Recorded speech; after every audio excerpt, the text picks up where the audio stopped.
So, would you like to introduce yourself? My name is Peter Stern.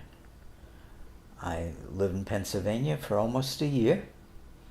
Before that, I used to live in Connecticut, and before that, New York and other places. But the reason for this interview is because I came from Germany and survived the concentration camps.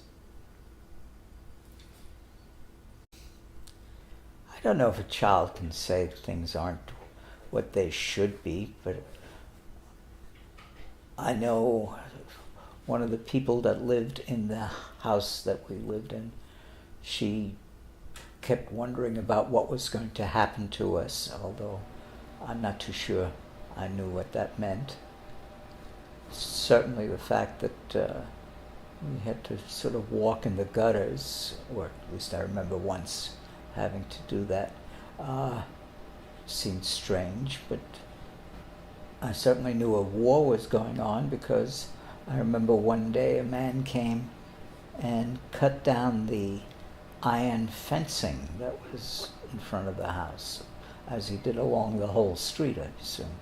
And I was intrigued with the welding torch. And certainly I knew that metal was going to be used for the war effort. We were sent to the ghetto in Riga, and there my father worked with some of his students at fixing German army vehicles, and my mother worked in a building separating the clothing of, and this was the clothing that had been confiscated from the people who had been executed. After a while being in Riga, we were then shipped to Russia, where he continued working on the cars until the Germans started to lose the war. At that point, his assistants, the boys, were sent back to the ghetto, about half of which survived. We were sent to the civil prison and stayed there for about 3 months.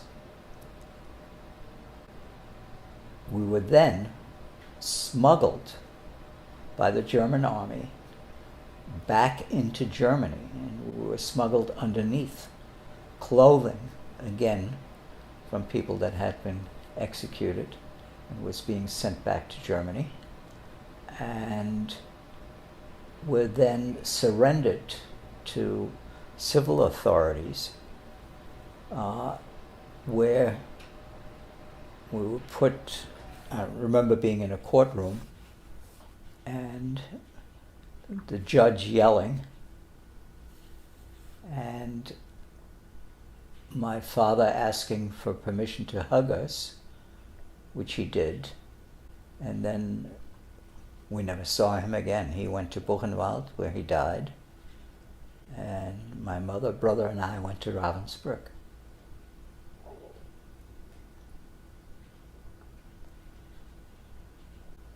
And then we were shipped to Bergen-Belsen.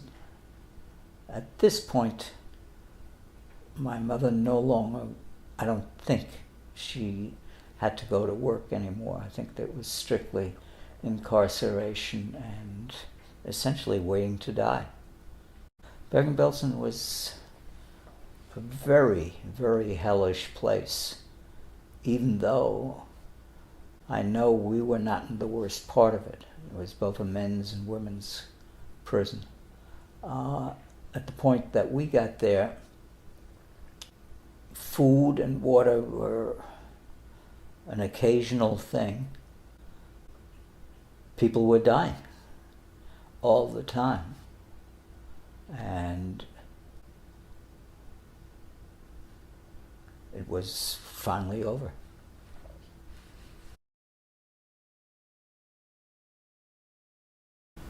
Have you seen any change in the responses that the students have to your story over this decade and a half?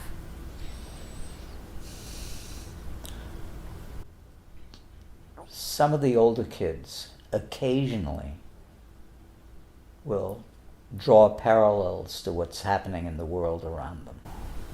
You spoke about, when we spoke yesterday, about, again, drawing a comparison to the persecution of the Jews in the Holocaust to the experience of Black Americans. Mm-hmm. Do you want to speak a little bit about that?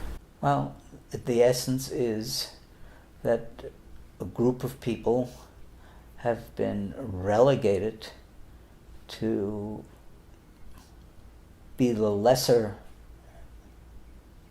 portion of whatever society they are in. It's an ongoing thing, so.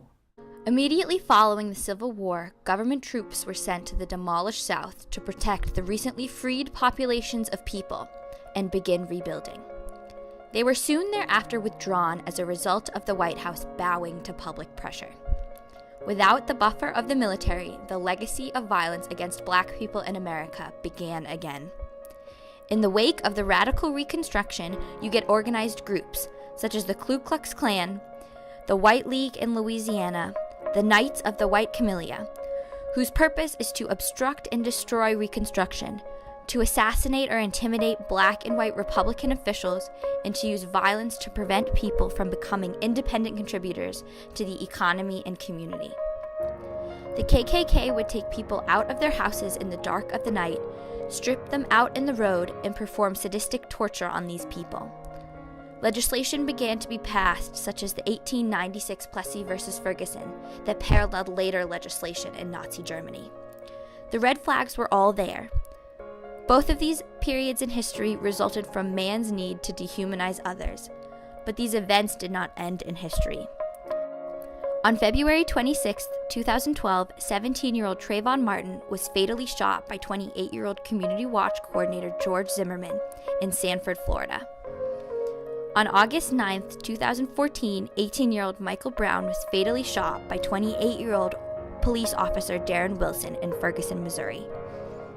On January 10, 2015, 4 French Jews were shot while shopping in a kosher deli in France.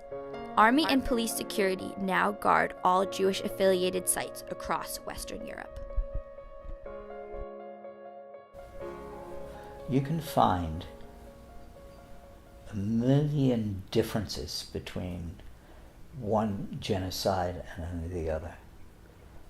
The importance is the similarity, and that similarity is the disregard for the humanity for whoever is being persecuted.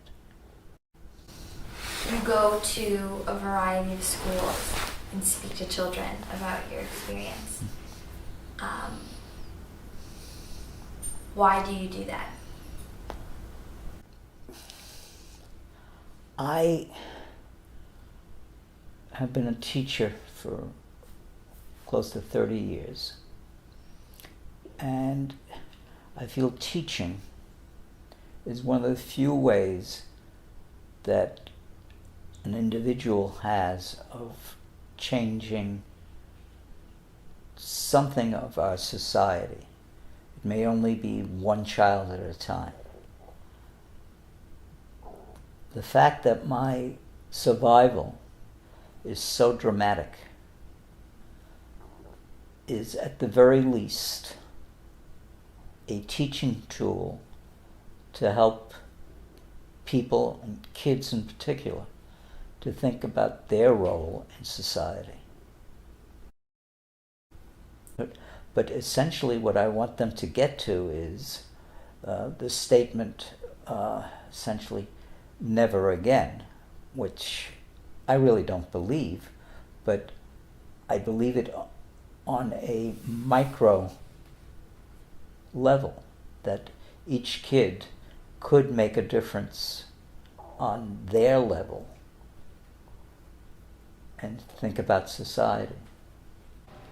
The response is essentially always the same because I don't stop until I get it, which is to say, you have to participate and try to not pick on that person who might be different than you, and to help that person if that person is being picked on.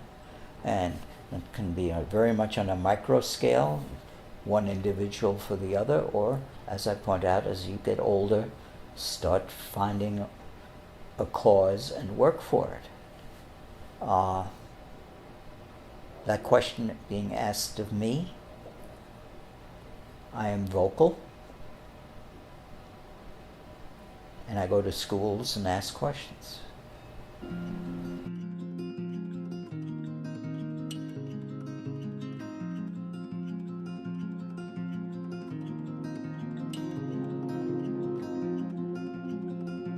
Come out while the rain is gone. Slow down, breathing on your own, and the world keeps spinning around while we're diving in. And the world is bringing us down, leaving marks on our skin.